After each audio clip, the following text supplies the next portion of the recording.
Welcome back to my channel beauty blogger Puja. So guys, আজকে আমি তোমাদের সঙ্গে শেয়ার করতে চলেছি ওয়েডিং গেস্ট মেকআপ লুক বা শীতকালের বিয়েবাড়ির মেকআপ। তো চলো বেশি দেরি না করে ভিডিওটা স্টার্ট করে দিই। প্রথমেই কিন্তু একটা ফেস ওয়াশ দিয়ে বা ক্লিনজার দিয়ে কিন্তু ফেসটাকে খুব ভালো করে ক্লিন করে নিতে হবে। এরপর আমি এখানে ইউজ করেছি একটা সেটিং মিস্ট ব্লু হেভেনের। তোমরা চাইলে যে কোনো টাইপের টোনার তোমরা এখানে ইউজ করতে পারো। ফেসটাকে ক্লিন করার পর কিন্তু একটা টোনার অবশ্যই আমাদের ফেসে কিন্তু অ্যাপ্লাই করতে হবে মেকআপের আগে, কারণ টোনার আমাদের ওপেন পোরস গুলোকে লক করতে সাহায্য করে। এরপর ময়শ্চারাইজারের জন্য আমি এখানে ইউজ করেছি নিভিয়ার এই ময়শ্চারাইজারটা।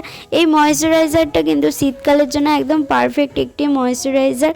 এটি খুব হেভি একটা ময়শ্চারাইজার। শীতকালে যাদের স্কিন খুব বেশি পরিমাণে ড্রাই হয়ে যায় তারা কিন্তু এই ময়শ্চারাইজারটা শীতকালে ইউজ করে দেখতে পারো।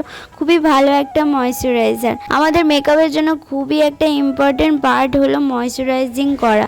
ময়শ্চারাইজিং না করলে কিন্তু আমাদের মেকআপটাই কেকি হয়ে যায়। আর উইন্টারে তো অবশ্যই আমাদের ময়শ্চারাইজার ইউজ করতেই হবে। নেক্সট ইম্পর্টেন্ট পার্ট হলো প্রাইমার। প্রাইমারের জন্য আমি এখানে ইউজ করেছি ব্লু হেভেনের এই প্রাইমারটা। উইন্টারে কিন্তু একটা সিলিকন বেস প্রাইমার আমাদের মেকআপের মধ্যে অবশ্যই থাকাটা খুব জরুরি। ব্লু হেভেনের এই প্রাইমারটা উইন্টারের জন্য বেস্ট একটা প্রাইমার।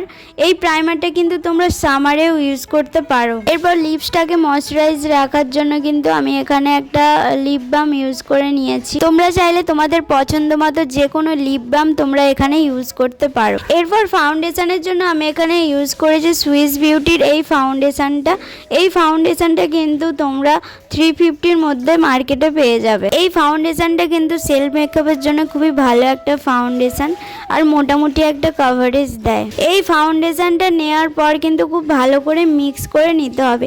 এরপর আমি ডট ডট করে ফেসে অ্যাপ্লাই করে নিয়েছি ফাউন্ডেশনটা। এরপর ফাউন্ডেশনটাকে ব্লেন্ড করার জন্য কিন্তু লাগবে একটা বিউটি ব্লেন্ডার। আর বিউটি ব্লেন্ডারটাকে খুব ভালো করে প্রথমে ভিজিয়ে নিতে হবে। এরপর ওই বিউটি ব্লেন্ডারটার থেকে খুব ভালো করে জলটাকে বের করে নিতে হবে।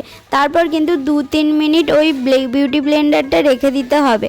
তারপর কিন্তু তুমি ফেসে অ্যাপ্লাই করতে পারবে। শুকনো বিউটি ব্লেন্ডার কিন্তু একদমই ইউজ করা যাবে না। এরপর কনসিলারের জন্য আমি এখানে ইউজ করেছি এলেগালের প্রো কনসিলার। এই কনসিলারটা ওয়েডিং গেস্ট লুকের জন্য পারফেক্ট একটা কনসিলার। তোমরা যদি যে কোনো ফুল কভারেজ মেকআপ লুক করতে চাও তাহলে কিন্তু এই এলেগালের প্রো কনসিলারটা তোমরা ইউজ করতে পারো। তোমরা যদি তোমাদের ফেসে যে কোনো ফুল কভারেজ ফাউন্ডেশনের একটা লুক চাও তাহলে কিন্তু এই কনসিলারটা তোমরা ফাউন্ডেশন হিসেবে ইউজ করতে পারো।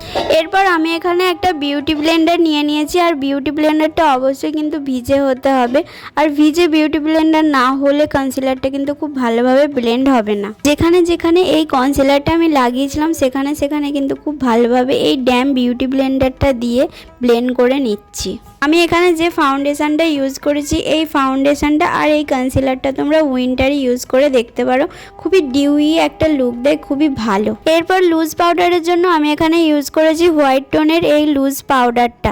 এই লুজ পাউডারটা কিন্তু খুবই অ্যাফোর্ডেবল প্রাইসের মধ্যে তোমরা মার্কেটে পেয়ে যাবে। প্রাইস হচ্ছে মাত্র 60 রুপিস। তোমরা চাইলে লুজ পাউডারের বদলে তোমরা কিন্তু কম্প্যাক্ট পাউডারও ইউজ করতে পারো। আমার যেহেতু অয়েলি স্কিন সেই জন্য কিন্তু আমি এখানে লুজ পাউডারটা ইউজ করেছি। ফেসটাকে শেপ দেওয়ার জন্য আমি এখানে একটা ব্রঞ্জার ইউজ করে নিচ্ছি। আর ব্রঞ্জারের জন্য আমি কোনো ব্রঞ্জার প্যালেট এখানে ইউজ করিনি। আমি জাস্ট আইশ্যাডো প্যালেট থেকে এই ব্রঞ্জার সেটটা নিয়েই কিন্তু আমি আমার ফেসে অ্যাপ্লাই করেছি। এরপর আমি এখানে একটা ব্লাশ ইউজ করে নিয়েছি। আর ব্লাশের জন্য কিন্তু আমি এখানে কোনো প্যালেট ইউজ করিনি, জাস্ট আইশ্যাডো প্যালেট থেকেই কিন্তু আমি আজকে একটা ব্লাশ ইউজ করে নিয়েছি। আইশ্যাডো প্যালেটটা থেকে আমি একটা পিঙ্কি শেড নিয়েছিলাম ব্লাশের জন্য। এরপর আমি যে সেটিং মিক্সটা প্রথমে ইউজ করেছিলাম সেই সেটিং মিক্সটাই কিন্তু আমার পুরো মেকআপটাকে সেট করার জন্যই এখানে ইউজ করেছি। তোমরা চাইলে তোমাদের পছন্দ মতো যে কোনো সেটিং স্প্রে তোমরা ইউজ করতে পারো। এরপর আইব্রোটাকে ড্র করার জন্য কিন্তু আমি এখানে একটা আইব্রো প্যালেট ইউজ করেছি, ক্লেয়ারের আইব্রো প্যালেট। এই প্যালেটটা তোমরা অ্যাফোর্ডেবল অ্যাফোর্ডেবল প্রাইসের মধ্যেও কিন্তু পেয়ে যাবে। আই বেসের জন্য আমি এখানে ইউজ করেছি এলেগালের প্রো কনসিলারটা। এই কনসিলারটা আমি আগেও ইউজ করেছি, তোমরা দেখেছো। এই কনসিলারটা আমার দুটো আইলিডেই কিন্তু খুব ভালো করে প্রথমে লাগিয়ে নিয়েছি, তারপর একটা বিউটি ব্লেন্ডার দিয়ে, একটা ছোট বিউটি ব্লেন্ডার দিয়ে কিন্তু খুব ভালো করে ব্লেন্ড করে নিতে হবে। এই কনসিলারটাও কিন্তু আই মেকআপের জন্য একটা পারফেক্ট একটা কনসিলার। তোমরা চাইলে তোমরা তোমাদের পছন্দ মতো যে কোনো কনসিলার কিন্তু এখানে ইউজ করতে পারো। কনসিলারটা কিন্তু এখানে খুব ভালোভাবে ব্লেন্ড করে নিতে হবে। প্রথমে কিন্তু আমি আমার আইলিডের মিডিল পোর্শনে একটা ব্ল্যাক কাজল ইউজ করে নিচ্ছি আই মেকআপের জন্য। আমি এখানে যে কাজলটা ইউজ করেছি এই কাজলটা কিন্তু খুবই অ্যাফোর্ডেবল প্রাইসের মধ্যে তোমরা পেয়ে যাবে, মাত্র 10 রুপিস। কাজলটা মিডিল পোর্শনে খুব ভালো করে লাগানোর পর কিন্তু একটা স্মাজ ব্রাশ দিয়ে খুব ভালোভাবে স্মাজ করে নিতে হবে। এরপর আইশ্যাডো প্যালেটটা থেকে এই শেডটা নিয়ে আমাদের মিডিল পোর্শনের ওপরের দিকে কিন্তু খুব ভালোভাবে ব্লেন্ড করে নিতে হবে। এরপর হুডা বিউটির প্যালেটটা থেকে এই হালকা শেডটা নিয়ে কিন্তু একদম ওপরের দিকে খুব ভালোভাবে ব্লেন্ড করে নিতে হবে। কোনো আই মেকআপ করতে গেলে যদি ব্লেন্ডিংটা প্রপারলি না হয় তাহলে কিন্তু হার্শ লাইন দেখা যায়, তার ফলে কিন্তু খুবই বাজে দেখতে লাগে। এরপর শাড়ির ম্যাচিং এর একটা সেট নিয়ে আমার আইলিডের মিডিল পোর্শনে কিন্তু আমি লাগিয়ে নিয়েছি, যেখানে আমি ব্ল্যাক কাজলটা লাগিয়েছিলাম। এরপর আমি আমার আইলিডের মিডিল পোর্শনের ওপরের দিকে যে দুটো সেট লাগিয়েছিলাম সেই দুটো সেট কিন্তু মিক্স করে আমার লোয়ার ল্যাশ লাইনে খুব ভালোভাবে ব্লেন্ড করে নিয়েছি। তারপর একটা গ্রিন কালারের গ্লিটার নিয়ে আমার মিডিল পোর্শনে খুব ভালো করে লাগিয়ে নিয়েছি। এরপর লাইনারের জন্য আমি এখানে ইউজ করেছি ল্যাকমির লাইনার। এই লাইনারটা ইনার কর্নার থেকে আউটার কর্নার পর্যন্ত খুব ভালো করে কিন্তু ড্র করে নিতে হবে। এই লাইনারটা তোমরা খুবই অ্যাফোর্ডেবল প্রাইসের মধ্যে কিন্তু মার্কেটে পেয়ে যাবে। গ্লিটারটা যেখানে যেখানে ফল আউট হয়েছিল সেখানে সেখানে কিন্তু আমি এই পাউডার ব্রাশটা দিয়ে খুব ভালো করে ক্লিন করে নিয়েছি। কাজলের জন্য আমি এখানে L18 এর এই কাজলটা ইউজ করেছি। কাজলটা ওয়াটার লাইনে খুব ভালো করে কিন্তু লাগিয়ে নিতে হবে। এরপর আমি এখানে গ্ল্যাম 21 এর একটা হাইলাইটার প্যালেট এখানে ইউজ করেছি। তোমরা চাইলে তোমাদের পছন্দ মতো যে কোনো হাইলাইটার প্যালেট তোমরা ইউজ করতে পারো। হাইলাইটারটা আমি আমার নোজ, চিকবোনস, চিন, ফোরহেডে কিন্তু খুব ভালো করে লাগিয়ে নিয়েছি। এরপর লিপস্টিকের জন্য আমি এখানে সুগারের দুটো লিপস্টিক ইউজ করেছি। এই দুটো লিপস্টিক কিন্তু খুব ভালো করে মিক্স করে আমি তারপর ইউজ করেছি।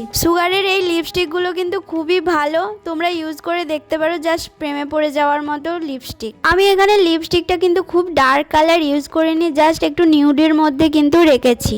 এরপর মেবিলিনের একটা মাস্কারা কিন্তু খুব ভালো করে আমার আইল্যাশে আমি লাগিয়ে নিয়েছি।